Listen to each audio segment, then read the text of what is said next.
Trump's Irma response, Don Jr. went into attack mode.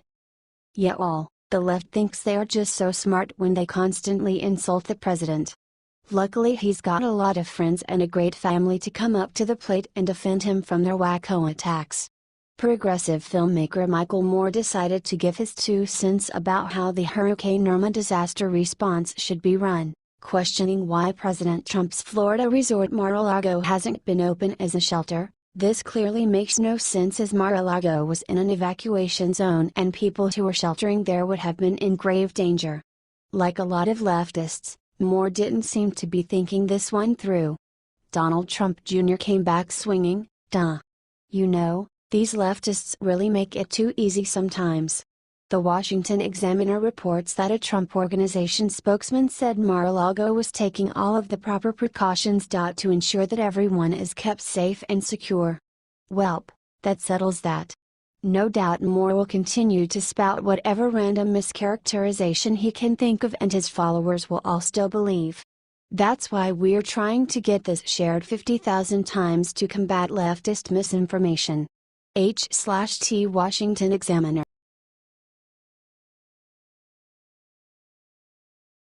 Justice: the Supreme Court just gave Trump's travel ban a huge new gift. Good news for President Trump's travel ban: the Supreme Court just allowed a temporary lift of the ban's restrictions. Last week the notoriously liberal Ninth Circuit Court of Appeals barred the government from refusing to take in refugees that are part of the U.S. refugee admissions program or have assurances from resettlement agencies. Justice Anthony Kennedy signed the order that temporarily blocked the Ninth Circuit's order, meaning the refugees in that category will continue to be barred. The Supreme Court's decision came 2 hours after Acting Solicitor General Jeffrey Wall filed a request for a stay. Wall's rationale for the stay is as follows: unlike students who have been admitted to study at an American university, workers who have accepted jobs at an American company, and lecturers who come to speak to an American audience, refugees did not have any freestanding connection to resettlement agencies, separate and apart from the refugee admissions process itself, by virtue of the agency's assurance agreement with the government. He continued, nor can the exclusion of an assured refugee plausibly be thought to burden a resettlement agency in the relevant sense. President Trump's travel ban is meant to prevent travelers from Iran, Libya, Somalia, Syria, Yemen, and Sudan from coming to the U.S. for 90 days. The Supreme Court will hear 2 cases challenging the ban on October 10. This is great news for the Trump administration. The challenges against the ban are clearly on shaky ground, and they're only getting shakier. Liberty writers will be following this case closely, so stay tuned, patriots. And don't forget to share. H/TMSN.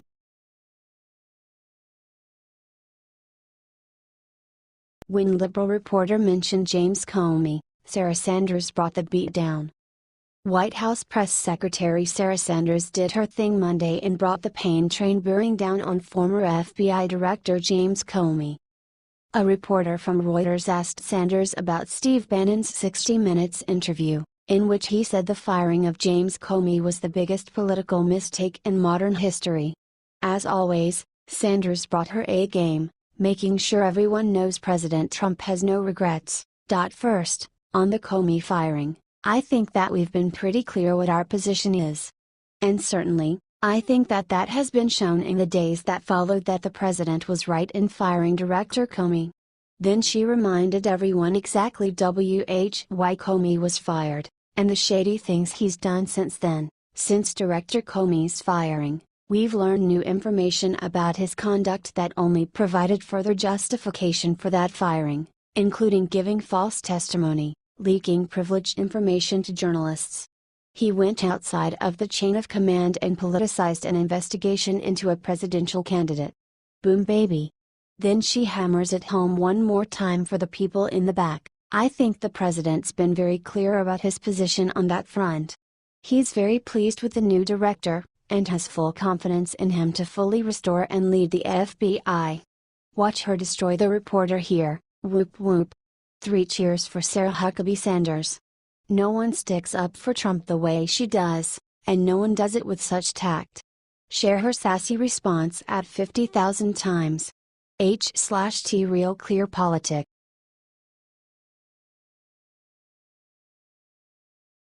The Pope just picked a fight with Trump he won't win. Look what he just did. President Trump rescinded DACA last week and the Pope is not happy with it. He says that if the president calls himself pro-life then he should reconsider DACA. The pontiff commented on his flight to Rome from Colombia and said that, although the decision is in Trump's hands, the issue should be rethought. The President of the United States presents himself as pro-life, and if he is a good pro-lifer, he understands that family is the cradle of life and its unity must be protected, Pope Francis said. The Pope also weighed in on Trump's border wall during the campaign and showed the world how much of a globalist shill that he is. I think this law comes not from Parliament but from the executive, Pope Francis said. If that is so, I am hopeful that it will be rethought. This comes right after White House chief strategist Steve Bannon went after church bishops for their attacks on Trump. Remember, the Pope said that a person who thinks only about building walls, wherever they may be, and not building bridges, is not Christian. This is not the gospel, said Francis in February. Share this if you think that the current Pope needs to stop attacking our president.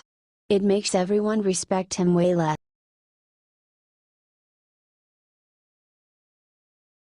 Mike Pence and his wife just walked out into field, then did something heartbreaking. On the 16th anniversary of 9/11, Vice President Mike Pence credited the heroes of Flight 93 with saving tons of lives and maybe even his own. He said that the heroes that died in that field led to a rededication to our most sacred ideal of freedom. They were ordinary people, he said, but on that day, they became extraordinary. Pence then delivered a speech at the Flight 93 National Memorial close to Shanksville, Somerset County. Look at the amazing thing, he said. We are in the midst of a war between good and evil.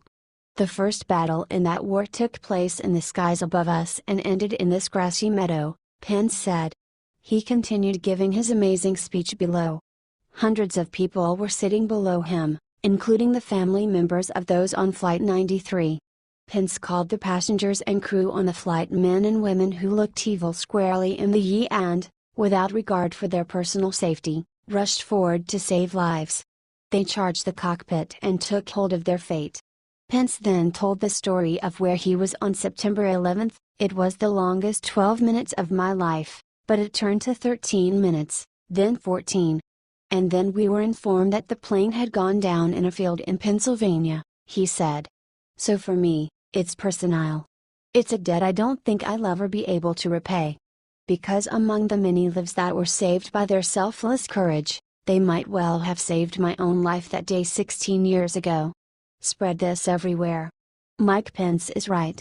We are in a fight against evil. Don't let the lying mainstream media ruin this day and make it about attacking our current president. We are America. We will never back down and we will never fade from the face of history. God bless all the heroes that perished on September 11. Share this if you will never forget this day 16 years.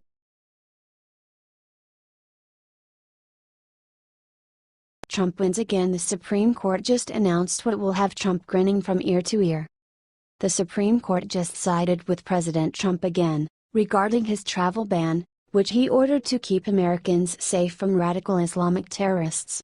Just last week, the Ninth Circuit Court of Appeals, which appears to like going against the president, issued a ruling that, in part, barred the government from preventing refugees that have formal assurances from resettlement agencies or are in the U.S. Refugee Admissions Program, from entering the United States.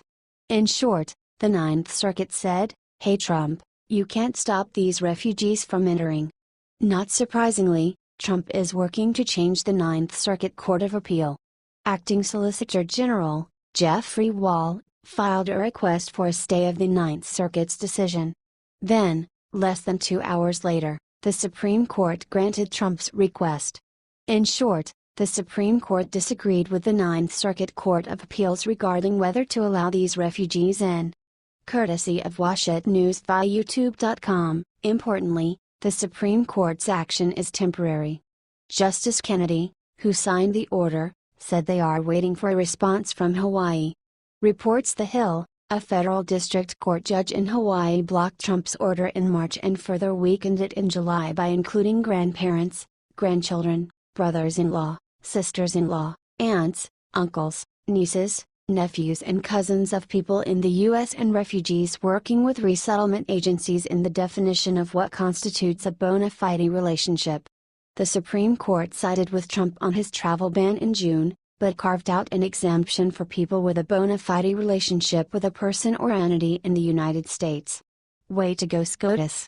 I'm sure Trump's appointment of Justice Gorsuch to the court has not hurt things there for Trump. If you agree, please comment "Way to go, SCOTUS" and share everywhere to brag about Trump's successes. H/T The Hill.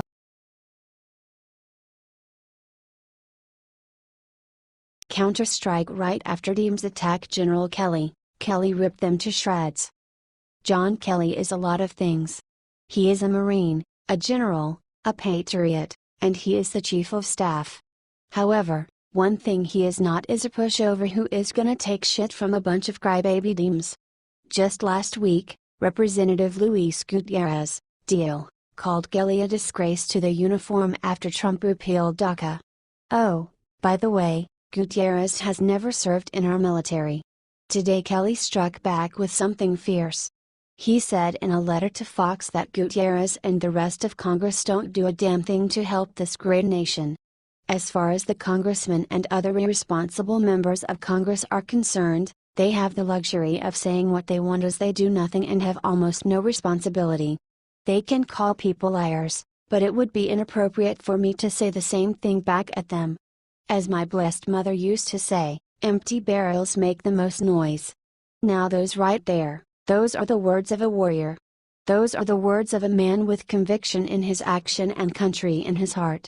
Gutierrez could learn a thing or two in decency from Chief Kelly. In fact, that's exactly what we are gonna do. Let's get this out everywhere so anyone reading it can see how awesome of a job John Kelly is